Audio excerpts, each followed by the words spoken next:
যত যা কিছু উন্নয়ন আছে ইনশাআল্লাহ ভরপুর উন্নয়ন হবে। আপনাদের ভালোবাসায় সারা জীবন আবদ্ধ ছিলাম, সারা জীবন থাকতে চাই।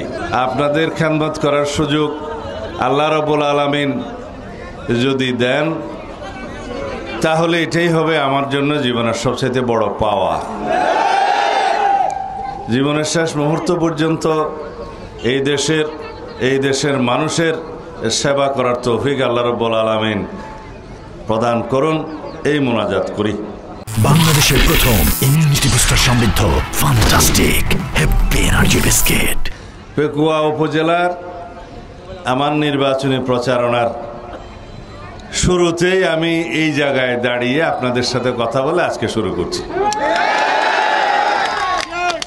এখান থেকে যে শিলকালি হয়ে, বারোবাকিয়া হয়ে, টৈটং হয়ে, রাজাখালী হয়ে, তারপরে পেকুয়া, তারপরের দিন আমরা পেকুয়া, মংনামা, ওজানটিয়া হয়ে 2 দিনে নির্বাচনের পুরাদমে কার্যক্রম যখন শুরু হবে তখন ইনশাআল্লাহ আরও বিভিন্ন জায়গায় একদম ঘরে ঘরে যাওয়ার চেষ্টা করব যতটুকু আল্লাহ তৌফিক দেয়। তার আগে আমার একটা অনুরোধ, আপনারা সবাইকে আমাদের পক্ষ থেকে, দানের শীষের পক্ষ থেকে, দেশনেত্রী বেগম খালেদা জিয়ার পক্ষ থেকে, আমাদের নেতা জনাব তারেক রহমানের পক্ষ থেকে একটি সালাম পৌঁছে দিবেন ঘরে ঘরে। দিবেন তো? সবাইকে দানের শীষের পক্ষে সালাম পৌঁছে দিবেন। আমার নেত্রী, দেশনেত্রী বেগম খালেদা জিয়ার সুস্থতার জন্য সবাইকে দোয়া করতে বলবেন।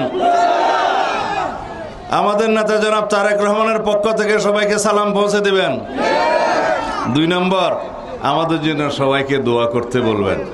আমরা সবার দোয়া প্রার্থনা করছি।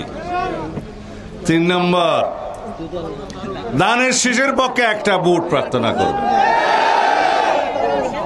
করবেন। 2 হাত তুলে ইনশাআল্লাহ। এই দেশের মাটি, এই দেশের মানুষ আমার প্রাণের মধ্যে।